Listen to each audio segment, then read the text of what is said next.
The sharp crack of a hand striking flesh cut through the crystal chandelier glitter and champagne laughter of Manila's most exclusive charity gala like a knife through silk. In the grand ballroom of the Palazzo Verde Hotel, where a single table cost more than most Filipinos earned in a year, real estate magnate Marcus Chen stood over a hunched janitor in a faded grey uniform, his manicured hand still trembling from the impact. The room fell into that terrible, breathless silence that comes when wealth witnesses its own cruelty reflected back. Ice clinked in forgotten glasses as 500 of Manila's elite froze mid-conversation, their designer gowns and tailored suits suddenly feeling too tight, too expensive, too wrong. Nobody moved, nobody spoke, and nobody, not a single guest in that sea of privilege, recognized the quiet man on his knees, gathering scattered cleaning supplies that the collision had sent skittering across marble floors worth more than homes.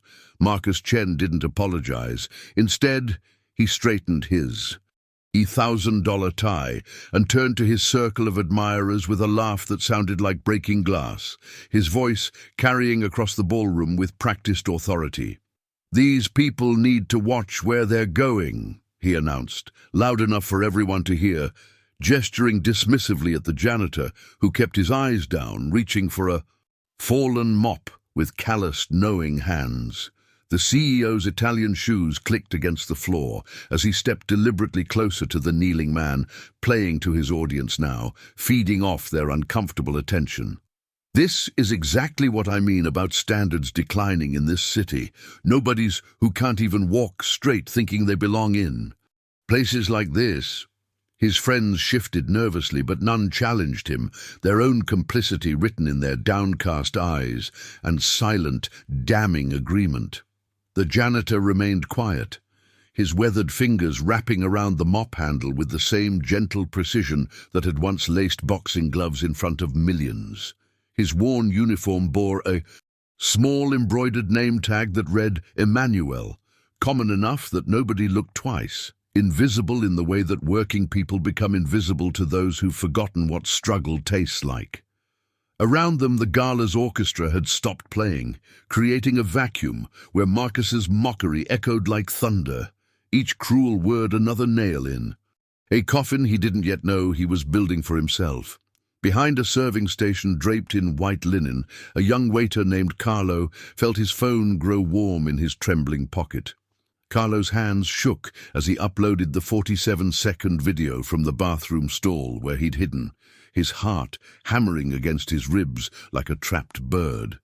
The footage was raw and unfiltered, Marcus Chen's hand connecting with flesh, the champion's dignified silence, the crowd's complicity frozen in expensive fabrics and cowardice. Within minutes of posting to social media, his phone began vibrating with a fury that matched the rage, building across an entire archipelago. The first 100 shares became 1,000, then 10,000, then 1,000,000, spreading through the Philippines like wildfire through dried grass. Each view another Filipino recognizing the impossible truth captured in those devastating seconds. Notifications flooded his screen faster than he could read them, comments in Tagalog and English pouring in like a monsoon, all asking the same explosive question. Was that really Manny Pacquiao being humiliated by a man in a suit worth more than dignity? By dawn, the video had crossed every ocean that separated Filipinos from their homeland, reaching the nurses in London, the caregivers in Dubai, the seafarers in distant ports who'd grown up with Pacquiao's fists as their national pride. Television networks interrupted morning programming to discuss the footage that had transformed a private humiliation into a public reckoning. Radio stations from Luzon to Mindanao played and replayed eyewitness calls, voices cracking with fury and disbelief that anyone would dare treat their champion, their people's champion, like discarded trash.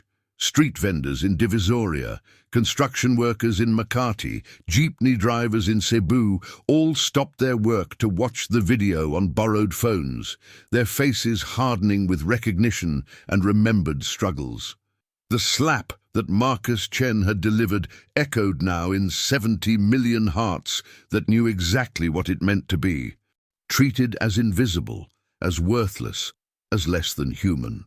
Marcus Chen woke in his penthouse apartment to 17 missed calls from his public relations team and a city that wanted his blood. His first mistake was opening social media to find his own face staring back from 1,000 memes depicting him as everything Filipinos despised: the colonial master, the corrupt politician, the traitor who'd forgotten his own people. His second mistake was the press conference he called that afternoon, standing before cameras with his jaw set in that to you stubborn pride of men who've never been told no, dismissing the overreaction of people who don't understand business or excellence. The words left his mouth like poison. Nobody should know their place, and apparently that includes knowing when they've bumped into their betters. Behind him, his legal team closed their eyes in defeat, knowing he'd just sealed his own destruction with 7 words that would define him forever. The Philippines didn't forgive, and more importantly, didn't forget. Boycotts organized overnight through social media transformed into empty showrooms and cancelled contracts by sunset. Protest vigils formed outside every Chen Properties building, ordinary Filipinos standing shoulder to shoulder, holding candles and photos of Pacquiao in his glory, their silence more damning than any shout. International brands began severing partnerships, investors withdrew commitments, and Marcus's billion-peso empire started crumbling like the hollow monument to ego it had always been. The video reached Navotas on the flickering screen of a sari-sari store, where Romeo Baltazar had just returned from 14 hours on a fishing boat that barely earned enough to feed his children. His calloused hands still smelled of salt water and yesterday's catch when he recognized the janitor's face, not from the uniform or the mop, but from the eyes that had once shared dreams with him in the streets of General Santos City 40 years ago. Romeo's throat closed as he watched his childhood friend, the boy who'd punched his way out of poverty to become the pride of 8 generations, accepting humiliation with the same quiet strength he'd shown when bullies had mocked their hunger. When reporters descended on his small coastal village the next morning, Romeo sat on weathered bamboo and told them the truth that would reshape the entire narrative. Manny wasn't hiding in shame. He was hunting for understanding, working as a janitor for 2 months to feel again what minimum wage meant, what disrespect tasted like, what invisibility did to the human spirit. "He called me 3 months ago," Romeo explained to the cameras, his fisherman's voice steady despite the emotion threatening to crack it. "Said he was planning a foundation but didn't want to help people he couldn't understand anymore." The reporters leaned forward, their microphones capturing every word as Romeo described late-night phone calls where Manny shared stories of aching backs and managers who looked through him, of bathroom breaks timed to the second and meals skipped to save money for transportation. Manny had wanted to remember what they'd survived together as hungry boys, wanted to strip away the champion's privileges and politician's distance to rediscover the struggling Filipino he'd promised himself he'd never forget. "He told me, 'Pare, I've been living in a different world too long. I need to come back. Down before I can truly lift others up,'" Romeo said, his eyes wet with pride and grief for what his friend had endured. The revelation detonated across the Philippines like truth often does, sudden, complete, undeniable. What had seemed like a random encounter transformed into something sacred, a champion deliberately descending from glory to walk. Again among the forgotten, researching poverty not from boardrooms or statistics, but from the inside of struggle itself. Social media erupted with a different kind of fire now, Filipinos sharing their own stories of invisible labor, of being treated as less than human, of how Manny Pacquiao had chosen to stand with them even when he no longer had. 2. The narrative shifted like monsoon winds, and suddenly Marcus Chen wasn't just an arrogant CEO who'd slapped a janitor. He was the man who'd humiliated a living saint, conducting holy work among his people. News programs replayed Romeo's interview beside footage of young Manny fighting in borrowed shorts for pocket change, the parallel stories weaving together into something larger than scandal, a testimony of remembrance, of a hero who'd conquered the world but refused to forget the streets that forged him into steel and compassion. The revelation detonated across social media with the force of monsoon lightning, transforming shame into sacred purpose within hours of Romeo's interview. University students in Manila projected the fisherman's testimony onto building walls, while jeepney drivers refused fares from passengers defending Marcus, their solidarity absolute and uncompromising. In Cebu's call centers, workers changed their profile pictures to images of Manny in his janitor's uniform, beside his championship belts, the juxtaposition speaking volumes about true greatness versus hollow pride. Market vendors in Davao placed handwritten signs declaring their stalls Pacquiao territory, humility honored here, while overseas workers from Dubai to Toronto shared the story with tears streaming down faces that knew too well what invisibility felt like. The Philippines had found its modern parable, and the nation wrapped itself around their fallen champion with protective fury that transcended politics, religion, and class. Romeo's coastal village became an unlikely pilgrimage site, as journalists discovered other witnesses to Manny's secret mission, each testimony adding sacred weight to the narrative unfolding. A hotel supervisor revealed how the boxing legend had specifically requested the hardest shifts and poorest treatment, documenting every indignity in a worn notebook he kept hidden in his locker. Fellow janitors shared meals where Manny had listened more than spoken, asking questions about their families, their dreams deferred, their dignity, eroded by 1,000 small cruelties that people like Marcus never witnessed. One elderly cleaning woman wept on camera, describing how the quiet new worker had secretly paid her grandson's hospital bills, refusing recognition even in generosity. These stories painted a portrait of intentional dissent, of a champion who could have remained comfortable in glory, but chose instead the revolutionary act of remembering where he came from and who he'd always belonged to. International media seized the narrative as it expanded beyond local scandal into universal testimony about power, humility, and the corruption of forgetting one's origins. CNN interviewed poverty experts who praised Pacquiao's immersive research methodology, while economists calculated how his planned foundation could transform millions of lives across Southeast Asia. The contrast sharpened with surgical precision. Marcus Chen represented the tragedy of the self-made man who'd amputated his past to escape shame, while Manny embodied the hero who'd conquered the world, yet still knelt to scrub floors beside the forgotten. Filipino pride swelled not from nationalism, but from recognition.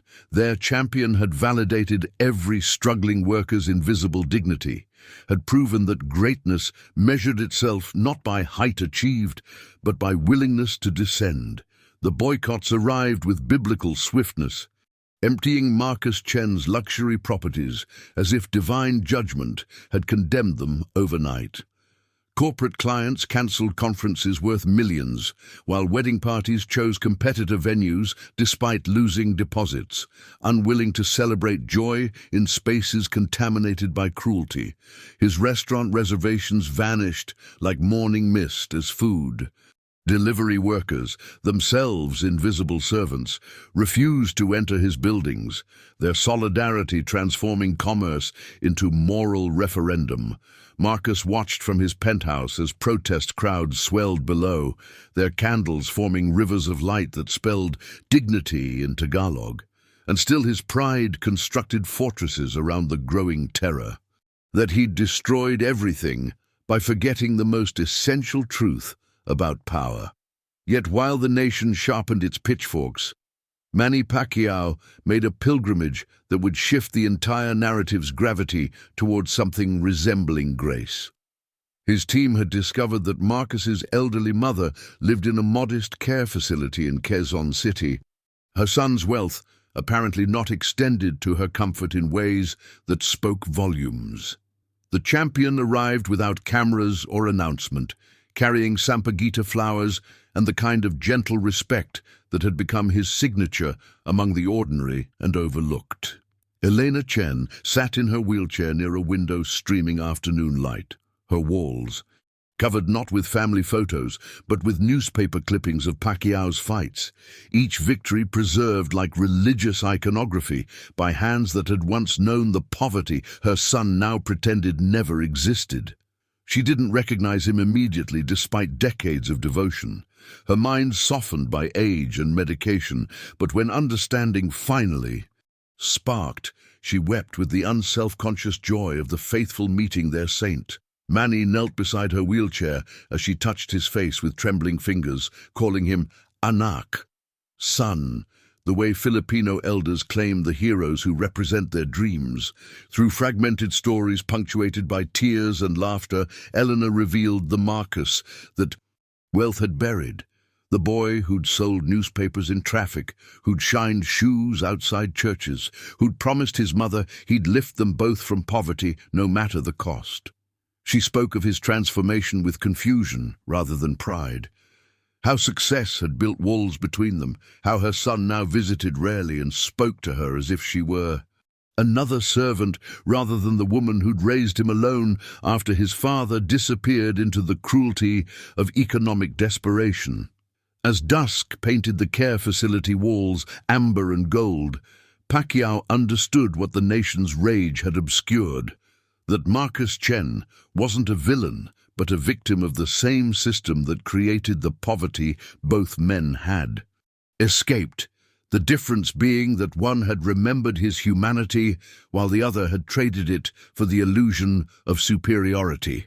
Eleanor's trembling hands clutched a faded photograph she'd retrieved from her bedside drawer, showing a barefoot boy no older than 10, standing beside a wooden cart piled with newspapers, his eyes containing an adult's exhaustion and a child's fading hope. Manny studied the image as she spoke through tears, her Tagalog thick with provincial origins that her son's polished accent had long erased, explaining how Marcus would leave before dawn to catch commuters in Manila's suffocating traffic. The boy in the photograph bore no resemblance to the arrogant executive who'd slapped a janitor, yet Elena insisted they were the same, that somewhere beneath imported suits and calculated cruelty lived the son who'd once shared one meal daily with his mother, so both could survive. Her stories painted poverty not as backdrop, but as character, the invisible force that had shaped Marcus into someone desperate to prove. He'd transcended his origins by crushing anyone who reminded him of where he'd begun. Pacquiao felt his chest tighten with recognition, understanding how easily he too could have chosen Marcus's path, letting success build walls instead of bridges between his present and past. The care facility's fluorescent lights flickered as evening settled, casting shadows that seemed to deepen Elena's sorrow when she described the gradual loss of her son to ambition's seduction. He'd started distancing himself after his first major property deal, she recalled, speaking less Tagalog and more English, visiting less frequently and staying shorter durations, as if her presence contaminated the new identity he'd constructed from designer labels and exclusive memberships. Elena remembered the exact moment she knew she'd lost him, when he'd introduced her to business associates as his housekeeper rather than his mother. The lie delivered so smoothly, she'd questioned whether he even recognized the betrayal. Her voice cracked, describing how Marcus had eventually moved her to this facility not from care, but from shame, hiding the evidence of his humble origins like a criminal concealing proof of past crimes. Manny listened with the intensity he'd once reserved for studying opponents. Realizing that Marcus hadn't forgotten poverty, he'd declared war against it by rejecting everyone it had touched, including the woman who'd sacrificed everything to save him from its grip. The boardroom of Chen Properties fell silent as Manny Pacquiao laid a worn janitor's uniform on the polished mahogany table, the faded blue fabric stark against gleaming wood that probably cost more than most Filipinos earned annually. Marcus sat rigid in his leather chair, surrounded by nervous attorneys and PR consultants who'd orchestrated this private meeting, their expensive suits unable to mask the desperation radiating from everyone present as boycotts bled millions daily from the corporation's accounts. Manny's voice carried the quiet authority of someone who'd fought his way from sleeping on cardboard to becoming his nation's living legend, proposing terms that made Marcus's lawyers immediately object before their client silenced them with a raised hand. 7 days working minimum wage positions throughout the hotel, experiencing firsthand the reality of employees he'd built his empire upon, living in their quarters and surviving on their salaries without access to his wealth or privilege.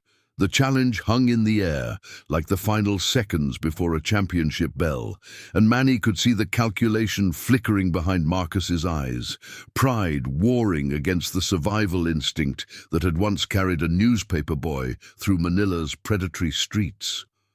Marcus's jaw clenched. As he stared at the uniform, recognition dawning that Pacquiao had transformed public outrage into something far more dangerous, an opportunity for redemption that would require the complete dissolution of every protective barrier he'd spent decades constructing. His attorneys whispered frantically about liability and optics, but their words dissolved against the weight of national condemnation that had turned his name into a curse parents used to warn children against forgetting their roots. Manny leaned forward, his weathered hands folded on the table, and Marcus glimpsed in those scarred knuckles the evidence of 10,000 hours spent transforming suffering into strength rather than cruelty. The champion's offer contained no malice, only the fierce compassion of someone who understood that Marcus was drowning in the very success he'd murdered his humanity to achieve. Outside the floor-to-ceiling windows, Manila sprawled toward the horizon. Millions of invisible workers whose dignity Marcus had never considered now held his fate in their collective judgment. He thought of his mother's tears, the viral video's endless replays, and the suffocating realization that he'd become exactly what his childhood self would have despised. The contract Manny slid across the table contained provisions drafted without lawyers, written in simple Tagalog and English that outlined expectations with the clarity of a fighter's straightforward combinations: housekeeping, kitchen porter, maintenance assistant, laundry attendant. Marcus would rotate through departments experiencing the exhaustion, disrespect, and financial anxiety that formed his employees' daily reality, while cameras documented his journey for national broadcast. His PR team protested that such public vulnerability would destroy what remained of his reputation, not understanding that Manny's genius lay in offering the only path toward rebuilding it through authenticated transformation rather than calculated apology. Marcus picked up the pen, its weight somehow heavier than signing billion-peso contracts, understanding that this signature would either resurrect the boy in his mother's photograph or confirm his permanent death. The click of gold against paper sounded like a prison door, either opening or closing. And as Marcus's hand moved across the page, Something ancient shifted in his chest, terror and relief arriving simultaneously, like dawn breaking over a storm-ravaged sea. Monday morning arrived with the predatory heat that makes Manila's humidity feel like divine punishment, and Marcus Chen stood in the hotel's basement locker room wearing the same faded uniform he'd mocked 7 days earlier, surrounded by workers whose eyes reflected suspicion, curiosity, and the cautious hope of people who'd learned not to trust promises from those above. His supervisor, a grandmother named Ate Rosa, whose hands bore the permanent creases of 3 decades scrubbing toilets, handed him cleaning supplies without ceremony, her expression suggesting she'd believe his transformation only after witnessing it survive its first encounter with vomit-covered bathroom tiles. Manny Pacquiao watched from the doorway, declining cameras for this private moment, his presence both witness and guardian, ensuring Marcus couldn't retreat into performance rather than genuine experience. The former CEO gripped his mop like a foreign weapon as Ate Rosa led him toward the service elevator. And in that moment between floors, Marcus felt the terrifying exhilaration of free-falling toward either destruction or an impossible second chance. The 6th day arrived, with Marcus's body screaming protests his former life had never prepared him to hear. Muscles carved from exhaustion rather than expensive trainers, his hands raw from chemicals that stripped skin as efficiently as floors. He was sorting industrial laundry when the screaming started. Maria, a single mother of 3 who worked double shifts to afford her daughter's asthma medication, collapsed between washing machines, clutching her chest as terror flooded her eyes. The other workers froze in that terrible moment. Of working-class calculus, knowing ambulances cost money nobody possessed, and Marcus felt something crack open inside him as he abandoned the sorting basket and dropped beside her. His fingers found his wallet before his mind caught up. That old instinct towards self-preservation, whispering that these were his last bills until payday, money he needed for food and transportation. But Maria's ragged breathing dissolved those calculations, and Marcus was suddenly pulling out everything, shouting for someone to call emergency services while pressing the cash into her co-worker's hands for the ride to the hospital, because even ambulances here required payment before mercy. The emergency room. Waiting area smelled of antiseptic and desperation, fluorescent lights casting harsh shadows across families who'd been there for hours. And Marcus sat among them, still wearing his maintenance uniform, his carefully constructed empire reduced to 117 pesos in his pocket, and the terrifying realization that this was always one accident away from being his mother's reality. Manny Pacquiao arrived quietly, having heard through the network of workers who'd been tracking Marcus's journey, and sat beside him without speaking, 2 men from opposite sides of wealth, understanding in that moment the fragile membrane separating survival from catastrophe. When the doctor emerged, announcing Maria would recover, but the remaining costs exceeded what Marcus had given, the champion simply paid the balance, then turned to Marcus with eyes that held no judgment, only recognition. "This is why I came back to the mop," Manny said softly in Tagalog, his words carrying the weight of 10,000 similar moments across his lifetime, of refusing to forget. Because every person in this hospital was me once, is still me, will always be the part of me that matters more than any championship. Marcus's carefully constructed walls finally shattered completely, tears cutting clean tracks through 6 days of accumulated grime on his face, as he understood with devastating clarity what he'd murdered in himself during the climb toward success, the instinct toward collective survival that poverty teaches before capitalism trains you to unlearn it. He thought of his mother's stories about neighbors sharing rice during the hungriest years, the unspoken contracts of community that sustained people when systems abandoned them, and how thoroughly he'd betrayed those foundations in exchange for leather chairs and contempt. "I forgot," Marcus whispered, the confession emerging like poison finally expelled from a wound. I forgot that we only survived together, that every person I dismissed was someone's Maria, someone's mother, someone who mattered infinitely more than my empire. Manny's hand found his shoulder with the gentle strength of someone who'd spent a lifetime catching people before they hit the canvas, and in that gesture Marcus felt not forgiveness, but something more valuable, the possibility that remembering could begin the work of becoming human again. When Maria's daughter arrived, school uniform rumpled from the frantic journey across the city, Marcus watched her collapse in grateful tears beside her mother's bed and saw with terrible precision every worker he'd ever dismissed as expendable, every human reduced to labor costs in spreadsheets that never calculated love's mathematics. The shame arrived not as punishment but as awakening, burning through him like fever breaking.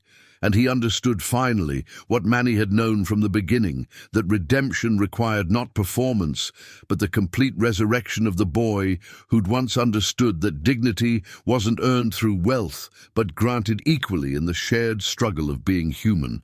Walking back into the Manila night, beside the champion, Marcus felt simultaneously destroyed and newborn, his empire's collapse somehow lighter than the restored weight of his own conscience, and he knew with absolute certainty that tomorrow's final day would mark not an ending, but the terrifying, necessary beginning of learning to live again as if other people's suffering mattered as much as his own. The press conference room of the Grand Manila Hotel held 200 journalists and 10 million watching nationwide, cameras creating a constellation of red recording lights as Marcus Chen approached the microphone, wearing not his signature tailored suit, but the simple maintenance uniform he'd lived in for 7 days, the fabric still carrying traces of disinfectant and honest sweat. His hands trembled against the podium, those same hands that had once signed contracts worth millions, now bearing the evidence of scrubbing floors and washing dishes, calluses writing a new story across palms that had forgotten the alphabet of labor. Behind him stood Manny Pacquiao in quiet solidarity, the champion's presence not as spectacle, but as witness to transformation, and the room fell into that rare silence reserved for moments when truth prepares to crack open shame's carefully sealed container. Marcus's eyes found his mother in the front row, her weathered face carrying both pain and hope, and something fundamental shifted in his chest as he began to speak, not in the polished corporate language of evasion, but in the raw Tagalog of his childhood. He'd spent 20 years trying to bury beneath acquired sophistication. I grew up sharing one room with 5 siblings in Tondo, eating rice stretched thin with hope when money disappeared before the month ended. Watching my mother's hands crack from laundry work, while she smiled and told us we were blessed, Marcus confessed, his voice fracturing as decades of manufactured distance collapsed into honesty, tears streaming freely now as memory and present merged. The admission detonated across social media in real time, a nation watching one of its prodigal sons finally remember the language of home, and Marcus felt simultaneously naked and clothed in something more valuable than designer fabric, the terrible relief of truth after years of performance. I betrayed everything those years taught me about dignity and collective survival, convinced that success required amnesia, that elevation meant stepping on the shoulders I should have been strengthening. He detailed his week among workers who'd shown him more grace than he'd ever offered them. Maria's emergency that had shattered his final defenses, the devastating recognition that every person he'd dismissed carried the same infinite worth his mother possessed. His hands gripped the podium as he announced the transformation his company would undergo, living wages that honored survival rather than exploited desperation, worker representation on corporate boards, healthcare that recognized employees as human rather than expendable resources, profit sharing that acknowledged wealth was collectively created rather than individually extracted, Manny Pacquiao didn't just challenge me to survive as a worker, he challenged me to remember I am one, that every peso I've accumulated was built on labor and community I'd trained myself to render invisible, Marcus declared, turning toward the champion, whose quiet dignity had become the mirror, forcing him to see his own. Reflections decay. The announcement sent shockwaves through Manila's business elite, some calling it corporate suicide, while workers across the archipelago felt something ancient and powerful stir. The possibility that systems could bend toward justice when conscience finally outweighed profit. Manny approached the microphone as Marcus stepped back, and the champion's words carried the authority of someone who'd never forgotten where he came from, even as the world tried to lift him beyond memory's reach. This is not about one man's redemption, but about what becomes possible when we choose collective dignity over individual empire, when success means lifting everyone, rather than climbing alone, he said, his voice steady with the same focus that had carried him through 70 championship rounds. And the room understood they were witnessing not just apology, but transformation's dangerous invitation toward a more human way of existing together. 6 months after the press conference that redirected corporate consciousness, across Southeast Asia, the Pacquiao Chen Foundation opened its flagship center in the heart of Tondo, the same Manila district where both men's stories had begun in poverty's unforgiving classroom. And the opening ceremony brought together former adversaries now united in service, millionaires standing shoulder to shoulder with tricycle drivers, senators alongside street vendors, creating a temporary republic where worth wasn't measured by wealth but by shared commitment to collective elevation. Marcus Chen spent his mornings now not in corner offices but in community kitchens and training centers, teaching business skills to workers while learning from them the lessons his expensive education had never offered about resilience and interdependence. His transformation so complete that former colleagues barely recognized the man who once measured human value by productivity metrics and now calculated success by how many families achieved stability. The foundation expanded rapidly across the archipelago, creating a network of dignity that provided not charity but pathway, skills training, microloans, healthcare access, childcare support, all designed by workers themselves rather than imposed by distant benefactors who'd never experienced the specific gravity of paycheck-to-paycheck survival. Manny remained the foundation's moral center while Marcus handled operations, their partnership becoming legend across the Philippines as proof that redemption wasn't abstract concept but concrete practice, that systems built on exploitation could be dismantled and rebuilt on foundation stones of mutual respect and shared prosperity. On the foundation's anniversary, Manny returned to the Grand Manila Hotel where the confrontation had occurred, but now he entered through the front doors as honored guest rather than invisible laborer. And the difference wasn't about recognition, but about what that moment of humiliation had catalyzed.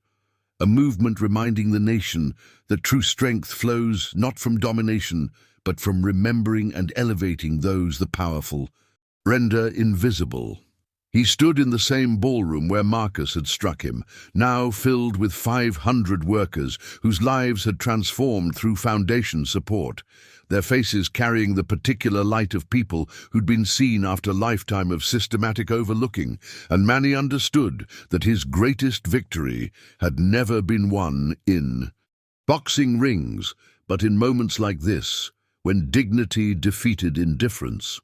The Philippines rises not when we celebrate individual champions, but when we recognize every Filipino as champion worthy of investment and respect, he declared, his words rippling across a nation tired of being told to accept crumbs while others feasted, hungry for leadership that remembered rather than forgot the faces of struggle. Marcus stood among the workers, rather than on the stage, his positioning itself a statement about hierarchy dissolved and humanity restored, and mothers throughout the archipelago pointed their children toward both men, as proof that transformation was always possible when pride surrendered to purpose. The foundation became blueprint studied worldwide, proof that capitalism could bend toward care without collapsing, that profit and dignity weren't opposing forces but interdependent realities. And economists began calculating what they'd long ignored, the immeasurable value generated when workers aren't extracted from but invested in, when businesses measured success not just by shareholder returns but by community flourishing and collective stability.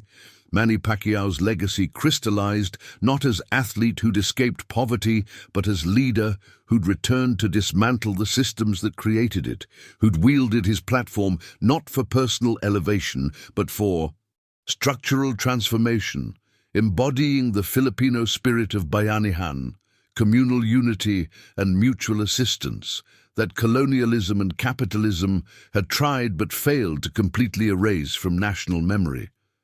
The story of the SLAP and what followed became parable passed between generations, taught in schools alongside history of revolution and resistance, because it demonstrated truth every empire tried to suppress, that real power belonged not to those who accumulated most, but to those who distributed dignity most widely, and that nations rose when they remembered rather than abandoned their most vulnerable.